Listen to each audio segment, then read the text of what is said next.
Hello, hello. I'd like to talk about the new Hibike Euphonium movie, Our Promise, Brand New Day. I think it's also called Oath's Finale. I don't really know why it has two titles. A Brand New Day. I went to go see this in theaters in Toronto. I thought I'd talk a little bit about it. First, I wanted to talk though about the circumstances under which I saw it. So I saw it on Thursday, July 18th.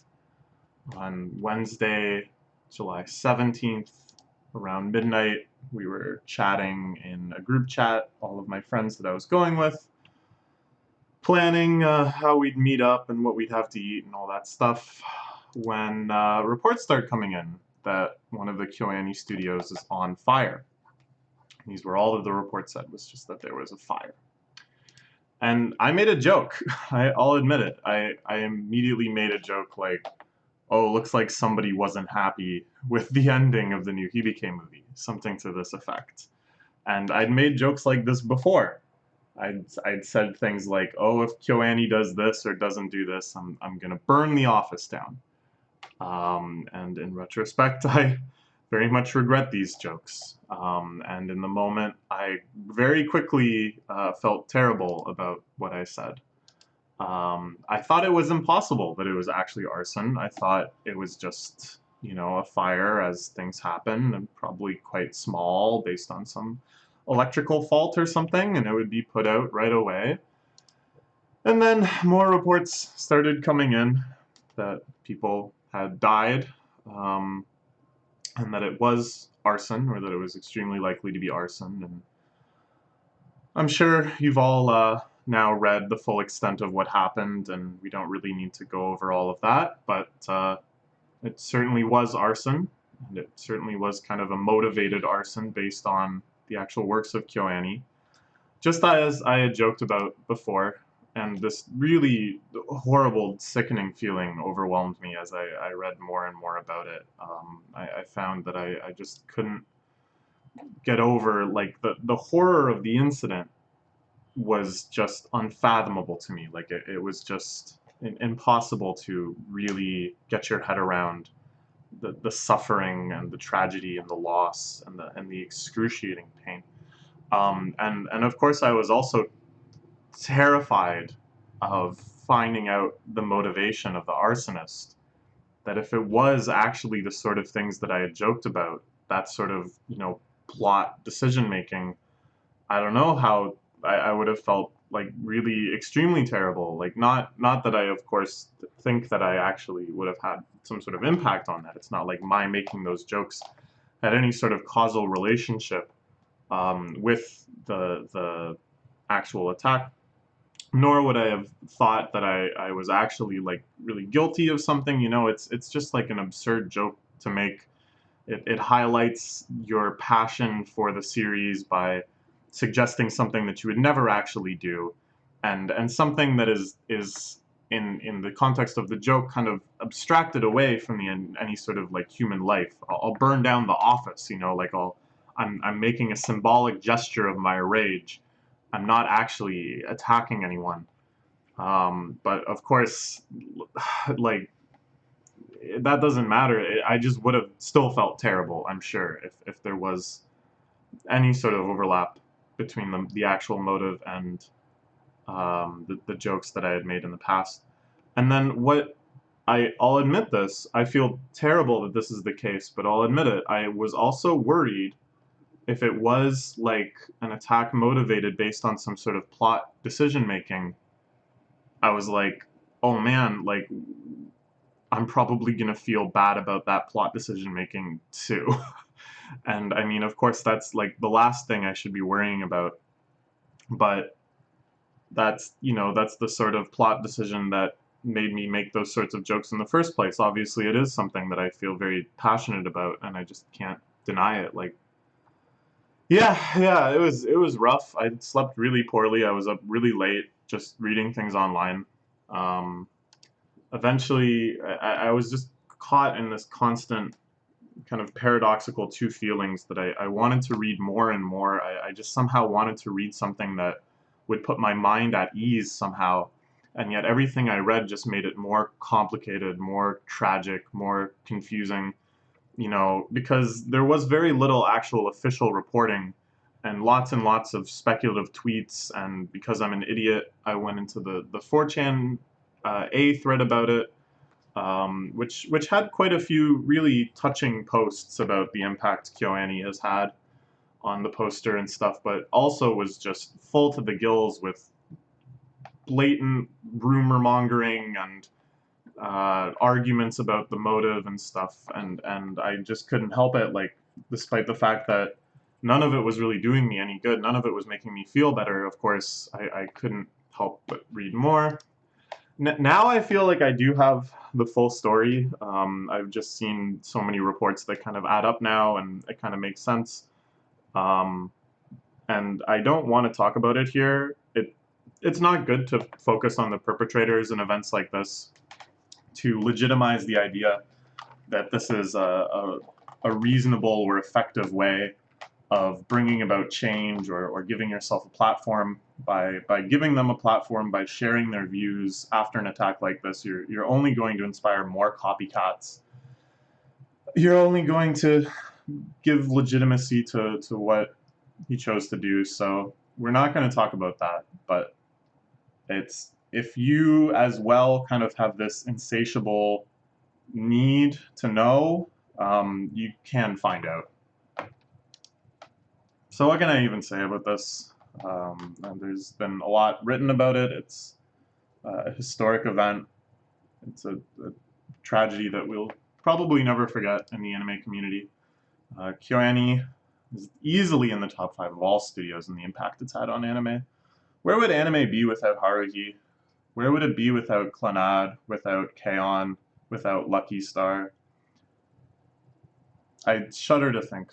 I certainly don't think I would be watching anime if it wasn't for Haruhi and Lucky Star being popular around the time that I first really took an interest in anime beyond, you know, shonen and Dragon Ball type stuff. Easily, KyoAni is the hands down #1 in terms of industry practices. They have salaried animators instead of paying them by the frame. There's no crunch because they actually work well ahead of deadlines and have reasonable production schedules. It's an absolute beacon of gender equality and opportunity, staffing women in many roles where they typically weren't able to break in the anime industry, and especially in Japan, which is still quite regressive when it comes to gender roles in the workplace. KyoAni was just such a guiding beacon of what can be accomplished if you open your mind to just these possibilities, and just the careers it gave so many men and women alike because of their openness. And they had an in-house animation school, which for many people the tuition was comped or covered by grants and such. People, you know, fresh out of high school that want to become professional animators, KyoAni would just bring them all the way up to speed and get them going on the best start to their career I could possibly imagine. They had the novel contests that anyone could submit original novels they'd written, and winners would be adapted. I mean, what a beautiful dream to just give people these opportunities.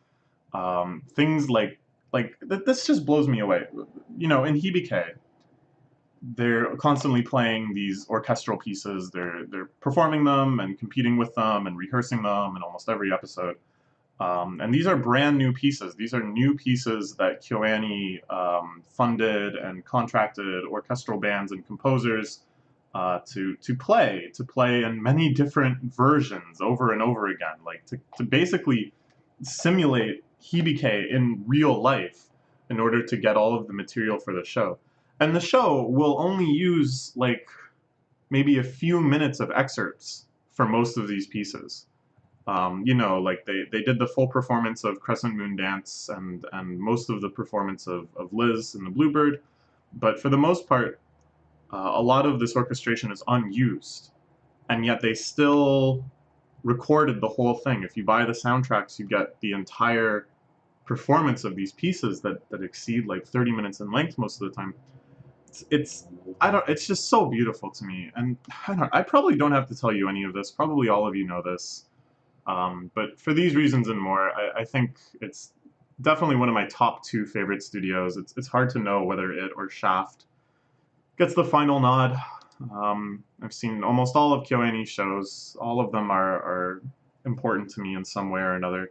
Even the ones I don't like very much still have something that stands out to me as memorable, as exciting, if not just their consistently wonderful and breathtaking animation. Nichijou, Hibike, Haruhi, and Keion, all easily top 10 shows for me. And if you expand to the top 20 and top 50, you find even more KyoAni littered throughout. So in kind of the aftermath of this, a lot of people are kind of wondering, what can I do? What can I do to support KyoAni, to help them recover from this disaster? Of course, much of what has been lost is totally irrecoverable, especially human lives, but there are things you can do. There's a GoFundMe set up by Sentai Filmworks. Sentai Filmworks is the American distributor for KyoAni's works.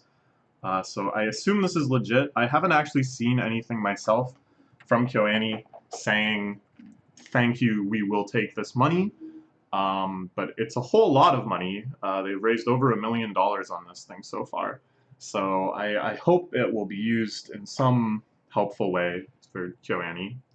It's not that I doubt Sentai Filmworks or anything. It's just that I could imagine KyoAni not wanting to accept money like this. So the other alternative, which I would recommend looking into, is the KyoAni web store, the official Japanese web store.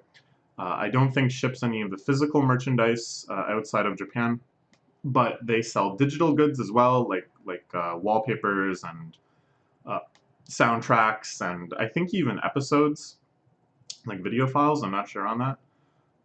But if you just go there and spend a bunch of money, it costs them basically nothing.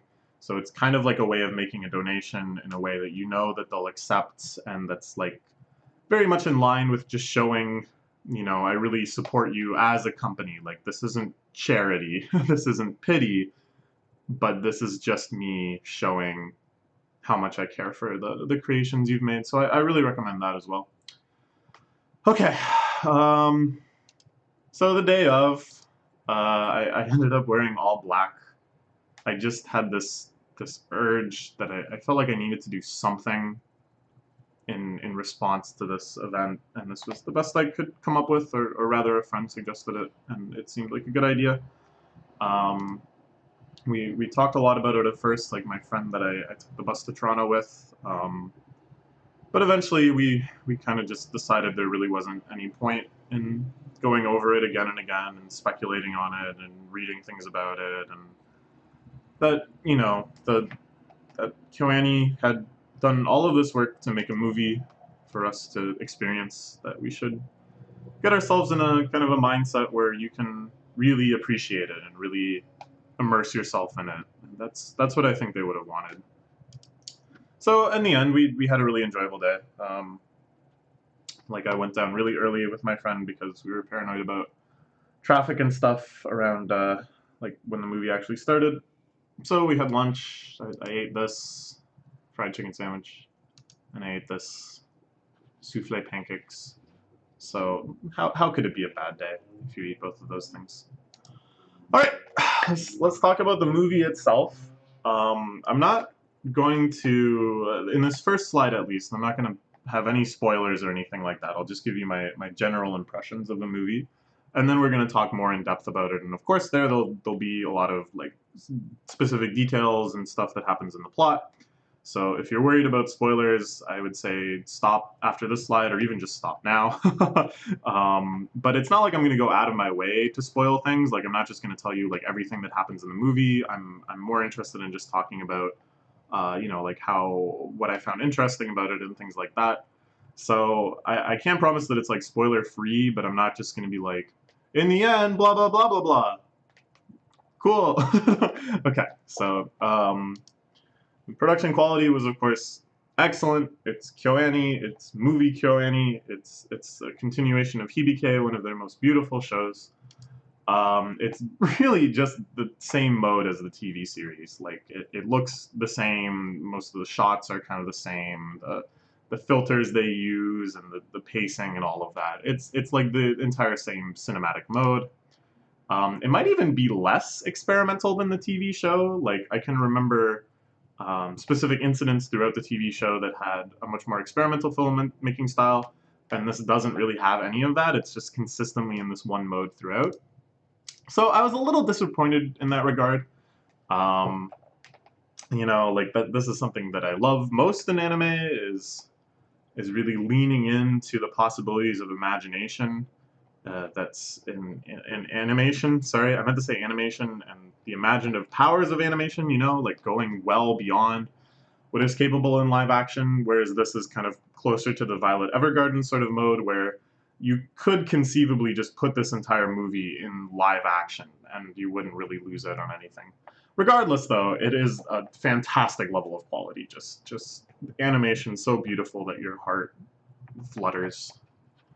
The new characters were excellent. I thought they were extremely interesting and had nice little twists and depth to them, and I couldn't wait to see more of them. But all of the old characters that were brought back were wonderfully matured. They felt like they were actually growing and changing as people over these years, and yet all of the things you loved them for originally were still really brought through. And all of this, I think, is expressed so beautifully through the character animation. This is something that KyoAni is easily the best studio I've ever seen in doing, even beating Studio Ghibli, which is like the old gold standard of character animation. Just all of the little details, all of the work they put into to really make the characters feel like they're living, breathing people that are reacting to everything around them in their own unique personality reflecting way. And the example I can think of is Mizore, who is a very, very minor character in this movie.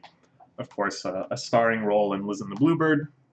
There's a scene where the chalkboard squeaks, and it cuts to Mizore and her oboe kohai just like kind of flinching together, and it's just like a little shot like that conveys so much of her character, reminds you so much of why she's a compelling and lovable character. It's like they know, it feels like they really know her and can express her in animation. Of course, Tomio Kurosawa, who I have quite the history with, her portrayal of Kumiko is got to be one of the greatest in all of anime, and she just did a wonderful job with this movie, which has like a really really major Kumiko focus. So it's basically what you'd expect. If you have been watching Hibike up until this point, you really know, like you don't know the plot, you don't know the new characters, you don't know what's going to happen, but you have generally an understanding of what this movie is going to be like. So therefore, I'm sure if you're a Hibike fan, this is already a must-see for you, and I didn't really need to tell you any of this to convince you to go see it. I would say though, like, unlike Liz, if you're not a Hibike fan, if you haven't been watching this series, I don't know why you'd be watching this video, but if the series hasn't really done anything for you up until this point, there's probably not much point in seeing this. Unlike Liz and the Bluebird, which I would just recommend to everyone, which I think is just such a uniquely beautiful and memorable movie that anyone who's interested in the cinema or animation should see it. Whereas this, it's just kind of for Hibike fans.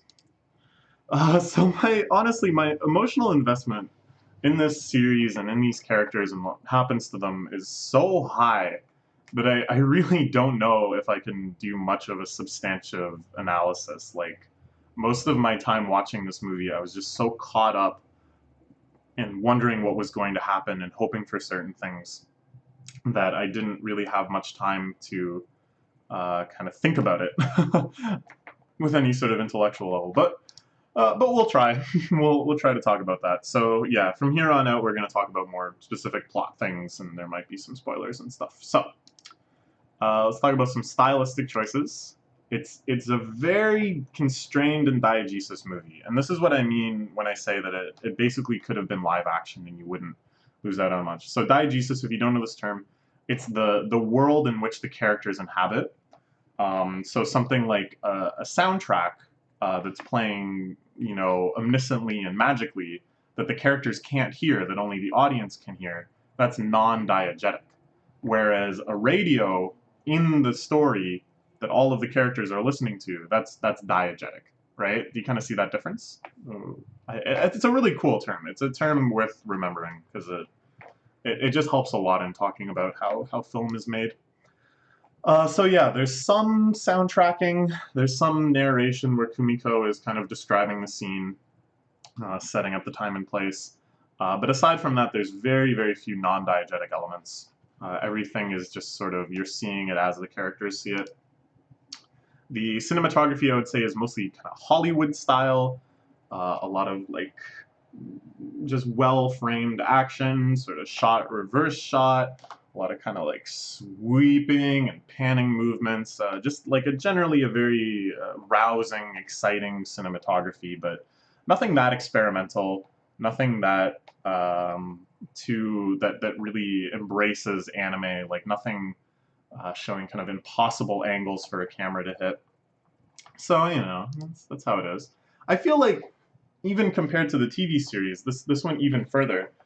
And the TV series had quite a few what I would describe as face faults. I think that's the term people use, where a character reacting strongly will go totally off model and have like very stylistic, cartoony faces or distortions, or you know the sort of thing I'm talking about, right? I don't think there was a single one in this movie, whereas the TV series had them occasionally. So I don't know, like more and more I feel like kind of the Violet Evergarden mode is sort of passing its way onto Hibike. I guess Free is also quite, well, I don't know. I'm not even going to talk about it too much, like comparing to the KyoAni works, because it gets complicated. But all I can say is that this was like so much more diegetically bound than anything I'd seen in the franchise so far. So the only consistent diegetic break, the only thing that was kind of like a recurring non-diegetic element were these shots where it would cut to like a vertical cell phone recording, and the video quality would be kind of like a little lower to reflect the cell phone camera, and the sound quality would get way worse to reflect the sound, the cell phone mic. Um, I thought these were really cool. I thought they added quite a lot of charm. They would sometimes kind of show a character's inner thoughts as if it was one of those like documentary style sitcoms where they cut to interviewing the characters, which I guess is sort of based on reality TV. Actually, there's a whole history to that format that I'd like to talk about at some point, but yeah, in American sitcoms it's based on reality TV, and in British sitcoms of that style it's based more on documentary. At any rate, we can talk about that in another video. So sometimes it was that kind of perspective. Sometimes it seemed like they were hypothetically like making some sort of documentary about the band. It was more like kind of interviewing people. It seemed like there was always someone actually filming the camera. Like sometimes it would cut and pan for like comedic reactions and stuff. Um, so yeah, I thought those were a lot of fun. But you know, even those have like a very obvious diegetic existence. Like it's more that you're watching a video on someone's cell phone in the diegesis rather than this being like a major diegetic break. And you want, it seems like I'm really belaboring this. It feels like I'm kind of splitting hairs about these things. But it feels like it's reflecting kind of an overall attitude on whether or not we can call this movie even anime. Like I said that I didn't think Violet Evergarden was even anime anymore. I feel like we're more and more kind of approaching that line. So I'm very kind of curious about which things fall on which side, like what counter evidence is there. Anyways, the shots again are usually from some hypothetical observer's perspective, like a third person omniscient observer, rather than being like first person, rather than being kind of like an imagined scene, things like that. There are some moments where Kumiko has like really directly depicted sensory recall. Like she'll be sitting there contemplating, and then we'll see this kind of rush and blur of images, usually things that are just direct shots from earlier in the movie that Kumiko is remembering, or she'll have like a longer sort of flashback scene where she thinks back to a specific conversation or something. Those I thought were extremely powerful. And I think even though I'm sort of disappointed in this diegetic constraint, like as I said, I prefer anime to be more anime-y and kind of wacky and crazy. I think the sharpness of contrast of like being very literally and physically in their world, and then suddenly just being like overwhelmed by the sensations in Kumiko's head was like a very powerful contrast. So I can kind of forgive them a bit to that extent. Why does anything have to be that loud? I don't know if you can hear it. There's like a really loud motorcycle going by. What is up with people? Okay. Um, some structural things we can talk about in terms of how the plot was laid out. It was largely arc-based. There was... This is kind of the plot line. I guess this is spoilers. There's an arc about the two new tuba players. One is very talented but distant from everyone. The other is friendly and kind and warm, but is progressing very slowly. So there's like tension around that. There's the festival, you know, who's going to the festival, what happens there. This has been an arc several times in the past in this series. There's the new Euphonium Kohai, who really takes a liking to Kumiko and can kind of, seems like she can see through Kumiko's character, just sort of as Reina did in the past, and kind of understand her on a deeper level. But then they get into some conflicts about, you know, if we both have the same perspective, we have different ideas of what should be done about these problems. And this comes to a major head during the auditions. And there's a little arc about going to the band camp, and then the big concert finale. I think that's basically the structure of the whole movie. And each of these has a real sort of arc-like progression that a problem sort of is built up. Sometimes throughout the previous arcs, there's like a major kind of emotional climax, usually involving Kumiko giving some sort of speech. And then there's kind of like a little aftermath, kind of a cooling down period, and then the next arc starts to build its way up there. And throughout this, there's other plot lines that kind of occur sporadically and are slowly developing, some of which reach climaxes as well, some of which just sort of kind of fizzle away. And then some are like very just barely hinted at. Like there's one scene, like literally one scene, where they talk about the new contrabass kohai, and they actually kind of like Tsukamoto senpai, Shuichi Tromboner-kun, whatever you want to call him, is explaining how he sees the new contrabass player's personality, and they kind of have a discussion on that. And it doesn't really go anywhere, but it just sort of gives some depth to when you see that character in future scenes, you kind of remember what they talked about. But yeah, it's like, it's just barely there. Like, so I really feel like this would have been so much easier as a series. Like, all of these things just make so much sense as an anime series. Like the arc structures, these kind of recurring plot lines, things that are mentioned only once or twice, but then kind of have a small payoff later. This is the way that anime is usually structured. This is the way that these are like really good ways that anime is structured. And cramming all of this stuff into a movie, into one continuous experience, is crazy to me. and I'm so shocked that they decided to do this as a movie instead of as another season of the anime. But who knows? There's probably a whole lot of logistics around that. Yeah, and it just kind of, it was a little disappointing because I felt like so many things were underexplored that there could have been so much more discussion about some characters. There could have been a more powerful resolution to some things. And then it also meant that plot lines kind of felt abandoned after the arc moved past them. That it's like, all right, we solved the problem, and then throughout the rest of the series, they're just kind of relegated to the background. And that's not really the Hibike way. Like that, to me, is very different than how the anime, which had kind of more time to focus on all of these things, would also have these arcs, but then also had the freedom and the time to kind of show the longer ramifications of these developments, to kind of show those characters and how they've changed and things like that. So Yeah, I don't know. One thing I will say though, and this was again an extremely powerful effect, is that in those same sorts of scenes where we finally kind of break out of diegesis and see into Kumiko's mind, what we realize is that that kind of overwhelming feeling that we're having of all these different plot lines kind of colliding with each other, all of these major emotional arcs just bam, bam, bam, bam, is the same feeling that Kumiko is having. That's the same feeling of overwhelming emotional complexity that she's struggling with.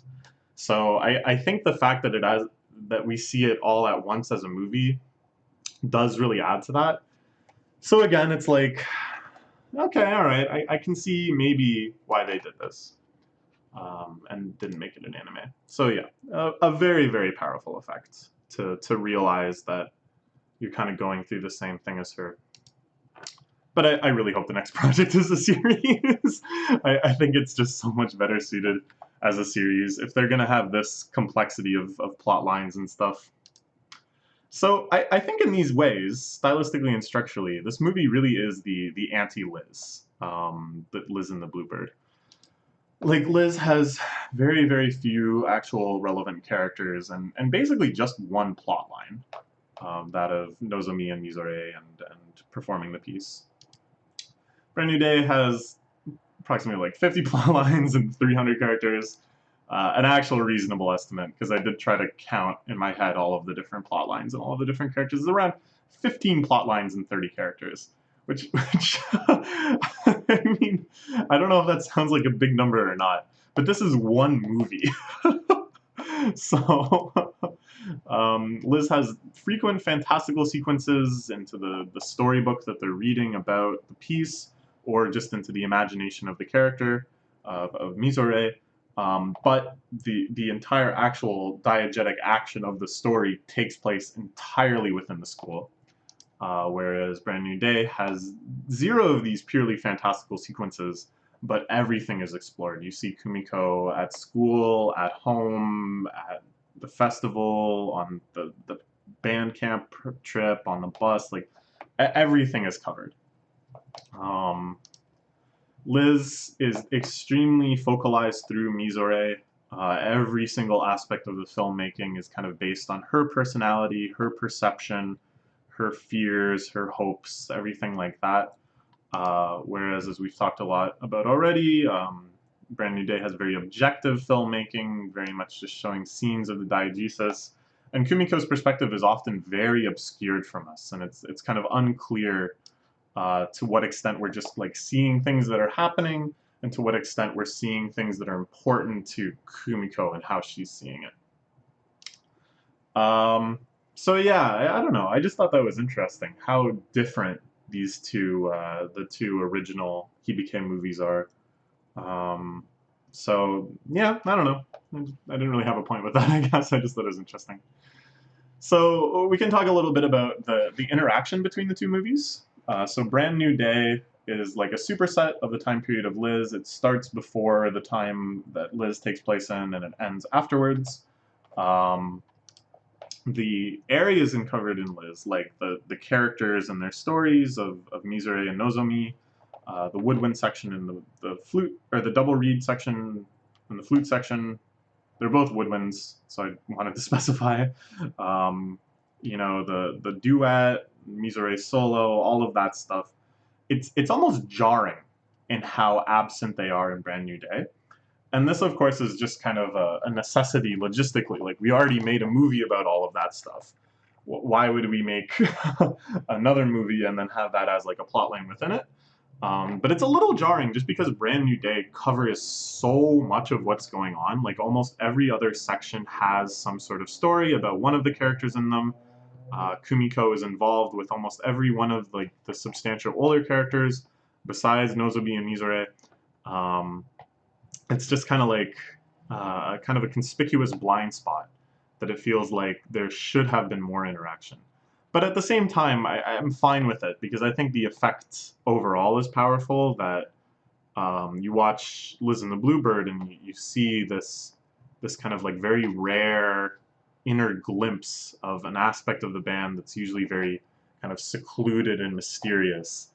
And then you really that is driven home by watching Brand New Day and realizing that the entire plot of Liz is just sort of unfolding silently in the background. I thought that was really beautiful. But I did think there would be a few more kind of like little just cute continuity nods, ones that aren't necessarily super impactful to the story, but just are a little Easter egg for people who have watched those. Like, where this one actually does bug me, because this one I kept thinking would have some plot relevance. Where was the bass section, or the bass, oh my god, the bass section's I love you hug, okay? Do you remember in Liz, there's a section where Nozomi and Mizore are walking down the hall, and they look into the bass practice room, and the members of the bass section are doing the I love you hug, where you hug someone, and then you tell them all the things that you love about them. And it's a cute, really cute little scene, and it shows us our first glimpse of the new bass Kohais, which was cool, you know, like a little teaser for Brand New Day. And, you know, during this whole plot line during Brand New Day, where there's a lot of tension in the bass section and everyone's kind of at odds with each other and fighting, I was like, yeah, this is gonna lead to Midori saying we should do the I love you hug, and it's gonna be this really beautiful moment, and it's gonna be so cool to like see it from within instead of just seeing it as Midori walks past it. It's like, it's gonna be so good, and then they just didn't do it. So I was like, all right, whatever. and also the Kumiko Reina duet practice. There's a scene in Liz where they look out the window and they see Kumiko and Reina playing the flute and oboe duet on, of course, euphonium and trumpet. And it's kind of implied because this is the point at which they're most like uncertain, will the duet ever work? What's our incompatibility, you know? And it's like this kind of implication like, oh no, maybe the duet will be given to these two. Like, we might actually lose our chance.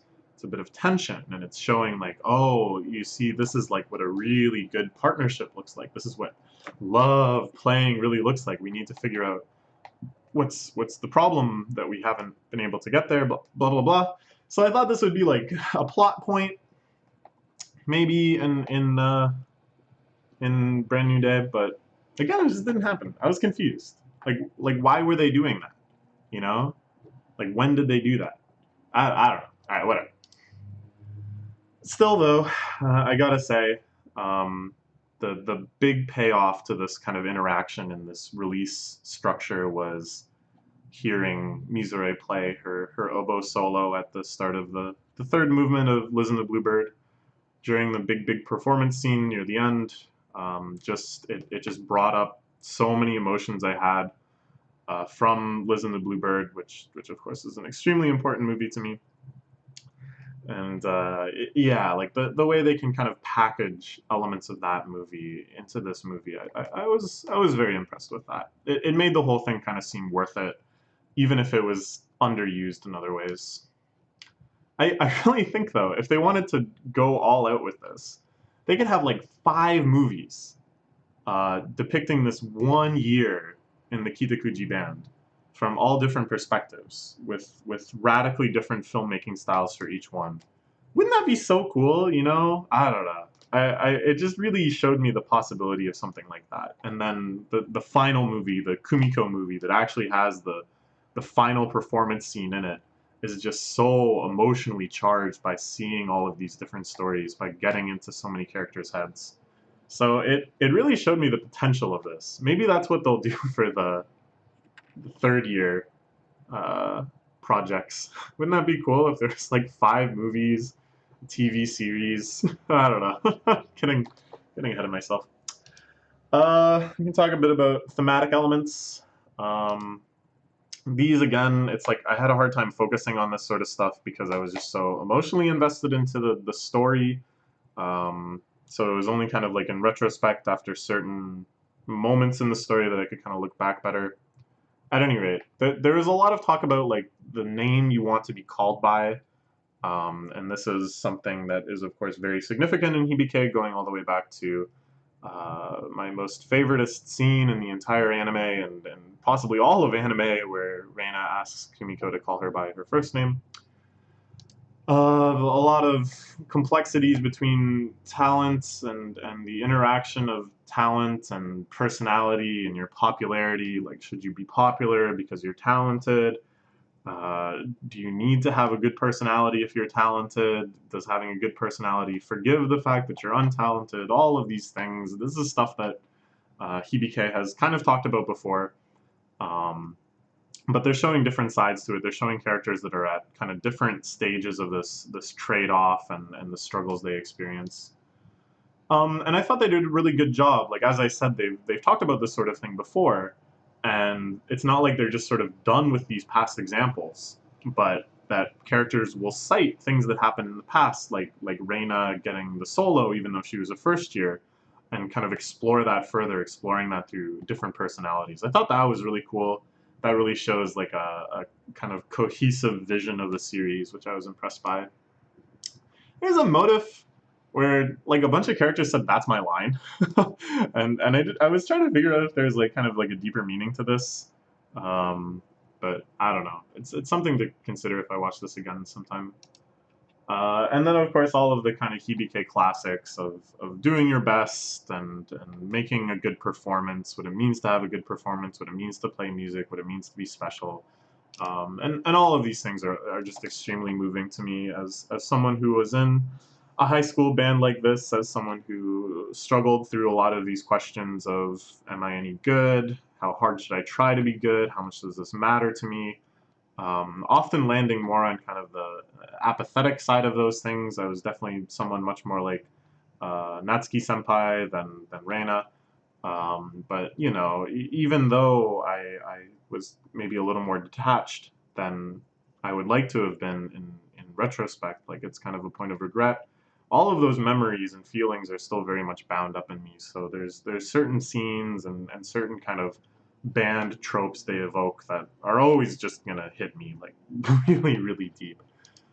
Um, I'd say the major kind of protagonist arc, the main thing that Kumiko is doing in this movie, as she has been kind of throughout the series, is really just trying to make meaningful connections to other people.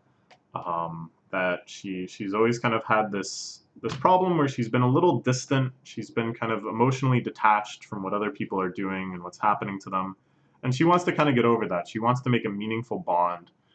And but we still don't we like she still kind of has trouble both trying to really sincerely connect to someone, but then also trying to do things that lead to good cohesion within the band, that just lead to better outcomes for everyone with more of a calculating utilitarian perspective. So there's that kind of conflict, which is interesting. There's the feeling that she's taking on too much, that her Kumiko counseling services are overbooked, that she can't possibly resolve the problems of everyone in the band, and yet she just keeps trying. She'll hear anyone out. She'll get wrapped up in anyone's drama. Yeah, and that throughout all of this, her kind of ultimate motives, who she really wants to be as a person, like what she thinks all of this is reflecting upon her is very unknown, which makes it really intriguing and engrossing.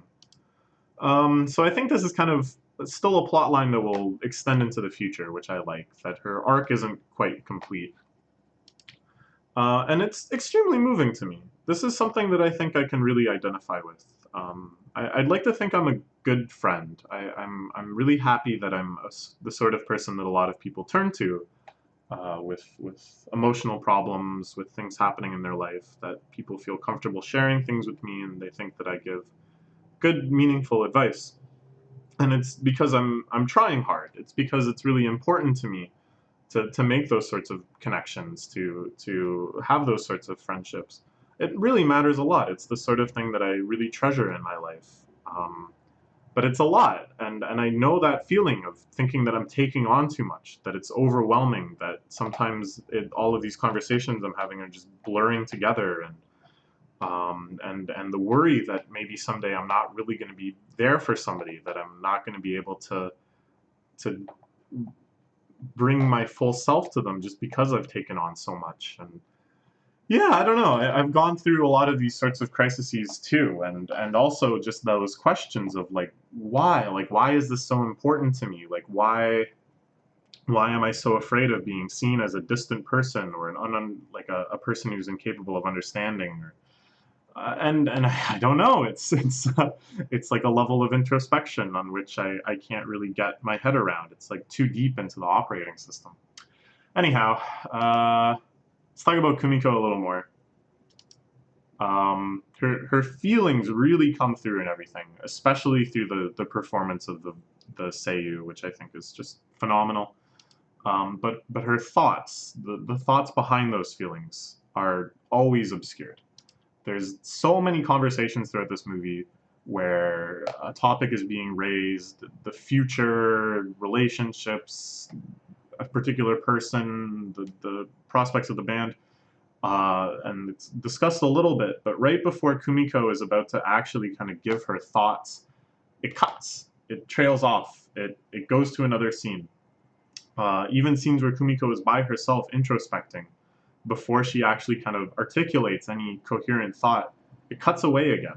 And our feelings is as an audience isn't that we're like it's being left as a secret that it cuts before she can say anything, but it cuts because she can't really say anything. That there's really nothing. Yeah, you know what I'm saying? Like, it's a very haunting thing. And when we do kind of see into her inner thoughts, they're just kind of abstracted, contextless, unexplained recollection, just sensory experiences that she's had playing back to back, which again I find those scenes like incredibly powerful, but they do little to show us Kumiko's motives, her actual plans, and how she feels about things. So we kind of just have to extrapolate based on her actions, what she thinks is important, and how she views things. But we're not really sure, again, as I was talking about on the last side, like which of these actions are her sincere, selfish feelings and which ones she's just doing for the sake of group cohesion.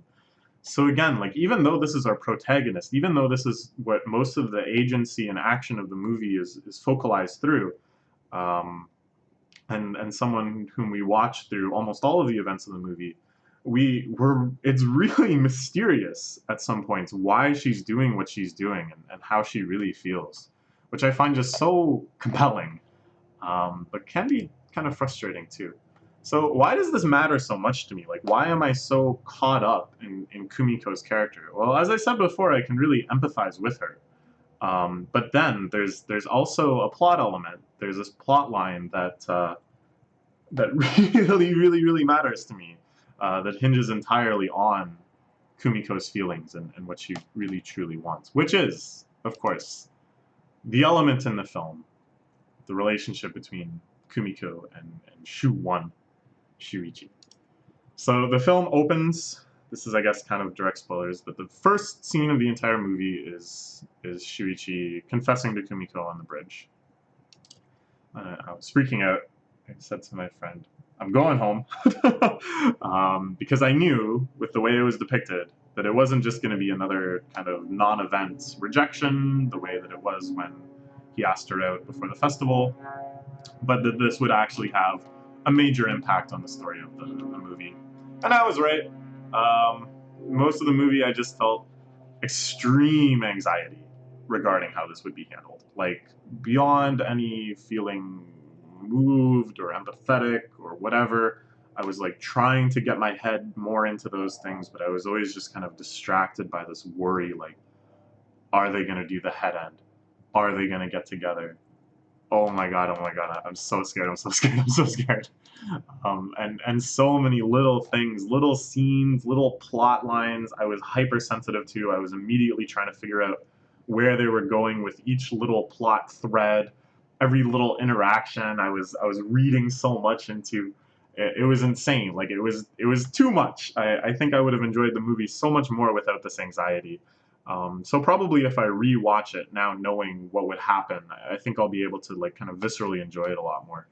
Um, During the festival day, I honestly started feeling sick to my stomach.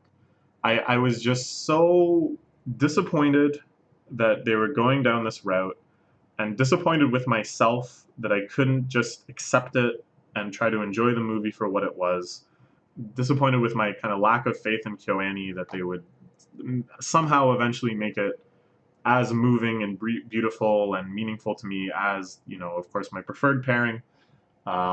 So yeah, it wasn't a good feeling. And of course, I had all of this in the context of thinking about the fire and thinking like, oh my god, like none of this matters. Like, what the hell is wrong with me? Like, why am I being so petty and like tisk tisk KyoAni? How could you possibly go het? Like, it was bad. It was bad. So why do I care so much? Like, why? Why am I this affected by all of it? It's not just kind of a general heterophobia. I've gotten over that. It used to be that I would always 100% just root for any sort of gay ending, and be extremely disappointed if they went for het. But no, it's not that. I'm fine with het in general now, and it's not just a distaste for Takemoto. Is that even his name? I don't care what his name is. I still have some distaste for him. But I've actually started to like him. I thought in the series he was like a very annoying character, that was really only there to just kind of provide contrast and make you like the Kumiei pairing even better. But I thought in this film his character was pretty great. I really like the scene where he talks about the contrabass kohai and kind of shares his explanations and stuff to them. It did a great job kind of hinting at a larger character. And it was a character that I kind of liked. And the whole plot line with him being a little flirty with his trombone kohai, I thought that was actually great. Like, I thought that was, like, very maturely handled. And it was reasonable that he would be kind of charming and having fun with her. And yeah, I don't know. Like, so I was pretty fine with Shuichi in this movie. And so why did I care so much? Like, why was I still so sickened at the idea that they could have the head ending? It's just because the Kumiei pairing is so powerful.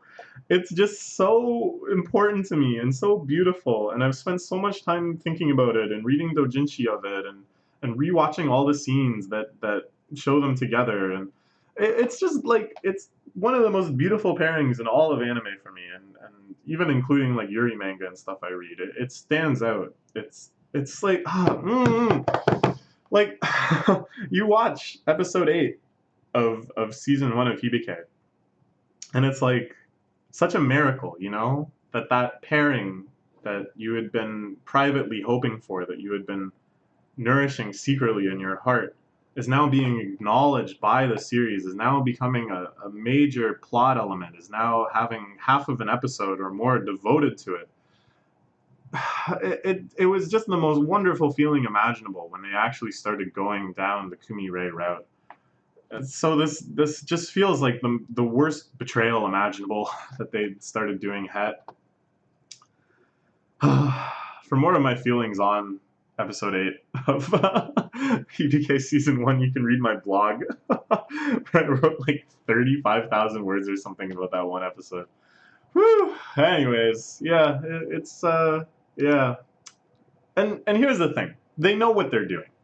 With these sorts of scenes I'm referencing here, they know they've gone past the point of no return with the Yuri baiting, with the Kumiei pairing. That not just the scenes of them together, but the scenes of Shuichi being jealous of their closeness and things like that. They must know what they're doing. There's no way. And even the author of the original light novel, which I have here, I just got it in the mail a bit ago, has said that Reina is Kumiko's special person, right? I mean, that's a kind of ambiguous phrasing, but it's something. And they said it's not Shuichi. Maybe it used to be Shuichi before Reina came into her life, but now it's Reina. You know what I'm saying? Like, they know what they're doing. Like, the Yuri bit, the Shu and the jealousy that he's showing when he sees their closeness. It's so far past the point of deniability. Like, there's no way that they can deny that they've been Yuri baiting us. So they know that all of these scenes are just cruel. That anytime they're detracting from the Kumiei story to show the het pairing, is painful and cruel. They know how much the Yuri pairing means to people because there have been polls and stuff of best episodes, and the Festival Triangle, episode 8 of season 1, has consistently ranked like near the top. People love that episode, and they don't love the side plots. They don't love the wacky triangle antics in the first half. They clearly just love the scene of Reina and Kumiko on the top of the mountain, right? Like, they know what they're doing. They know what they're doing. Okay. The Kumiei, it's still fighting the good fight. So I spent so much of this movie and just straight up hetero anxiety. Are they really going to do it to me? Just sickened by my own feelings around this. But I'm not giving up hope yet. I kept myself sane by focusing on this idea that Kumiko's motives are quite obscure. But I don't know why she's dating Shuichi. I don't know why she accepted the confession. There could be any number of reasons, right? Focused on that. The kiss scene was the absolute height of my anxiety because it would have completely sealed off so many of my kind of optimistic, speculative motives, right? Like, if she actually returned the kiss, then that's it. It's just over. It's undeniable now. She just feels actual, genuine attraction to him and love. But, again, this is a bit of spoilers. He goes for the kiss, and Kumiko rejects him. And immediately then goes to Kumiko meeting Reina at the top of the mountain where, of course, they went on their date in episode 8.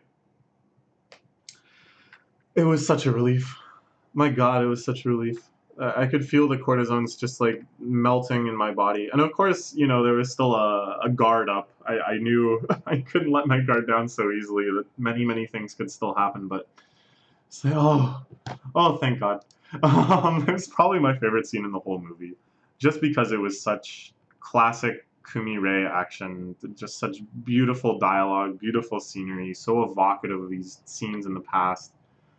But like they knew it had the exact intended effect on me. Like it was exactly why they said it there and they did what they did. Like I knew then that I was just entirely within their hands. That all of the het stuff before that was just teasing me, I guess. I don't know how to put it. But man, during that scene, there's something that I really hyper focused on, which was Reina was like asking him, "Oh, weren't you with your boyfriend or whatever?" And she's like, "No, why would that mean I wouldn't come and see you?" And that was all nice and stuff. But if you think back to the first time they're up the mountain, she asks Kumiko like, "Oh, like, are you wondering what's up with him?" And she's like, "Oh, there's really nothing in between us, like happening between us." And Reina smiles. When she smiles, I just felt so hopeful. Like it felt like it was really happening. Like they were really, like I don't know. It felt like everything was possible in that moment when she smiles with happiness that there's nothing happening between Kumiko and Shuichi. But now, you know, like Reina's playing the trumpet and Kumiko is texting Shuichi. Why? Anyways. So there is, you know, there's kind of this plotline fizzles in and out throughout the story. It reaches another climax during the band camp, where Kumiko meets up with Shuichi late at night. Again, my heart rate is like 190-ish. I'm absolutely freaking out that this is going to be some doubling down on this plot line, that they're going to confess their undying love for one another, and I would throw something up the screen. But no, Kumiko breaks up with him. She says, we need to take a break with this. There's just too much stuff going on. She returns the hairpin he gave her and says, once this is all over, once we've graduated, if you still want to go out with me, ask me then. She doesn't say, I'll say yes for sure then, but, you know, we can revisit this then. I thought that was great. It was very mature. It was very realistic. It showed that Kumiko has some small modicum. Is that the word I want to say? Some tiny feeling of self care within her, even though she puts herself through so much. In the end, she is capable of making some sacrifices in order to kind of retain her sanity. So, yeah, I thought that was all very nice. And of course, I was just so relieved, so happy and relieved. I was just like cheering a little bit in my seat, quietly, of course. I'm not an asshole, but I was, yeah, I was very happy. Um, yeah, and when I thought about it, when I thought about Kumiko's character and her personality and how she interacts with everyone else, I think the whole plot line makes sense.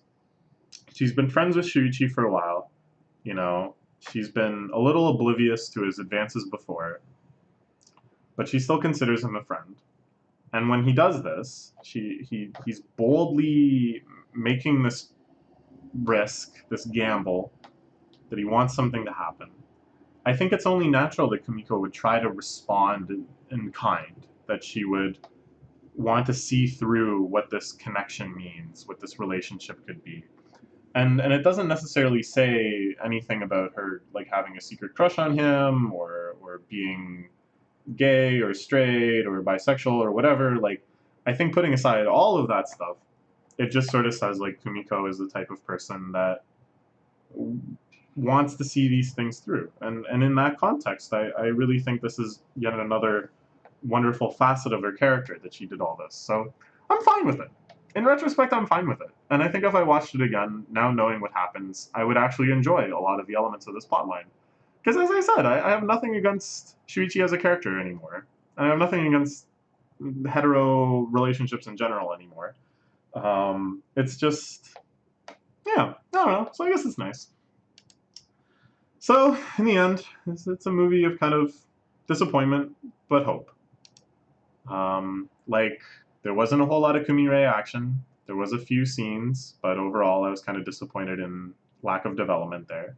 But maybe this movie was just supposed to be kind of closure for all the hetero fans that just wanted to see them try, just wanted to see Shuichi get a shot, and the finale could now be actual Yuri end.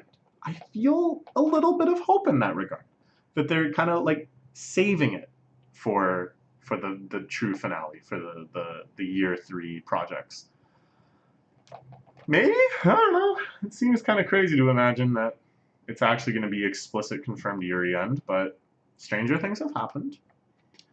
And the ending, again, I felt it was very maturely handled, very kind of appropriate with what's been going on. I don't want to spoil for you what happens. You can probably just infer from the way I'm talking about it. But it was something where, again, it kind of felt like a contrast between this movie and the next project, which, again, I hope is like a very long series that can flesh out all of these elements and kind of make whatever finale they have more earned. The big Bucho twist at the end, finding out who the new president of the band is, was really hype, but at the same time, like, oh my god, this is going to be the most stressful, dramatic thing ever for you. Again, I don't want to spoil, but it's a very, I don't know, it's quite the little twist. It feels like quite a lot of things will kind of need to be redeemed. That this movie just kind of did disservice to some characters by passing over them too quickly, rushing their plot lines, not really exploring their full emotional depths. But the perfect opportunity to do all of that and more still exists. There's still a whole year left to be depicted in whatever form that takes. I hope, again, it's a series. Maybe it'll be movies. I don't know. The opportunity is still out there to make good for all of this and to give us the true finale of our dreams. I really hope.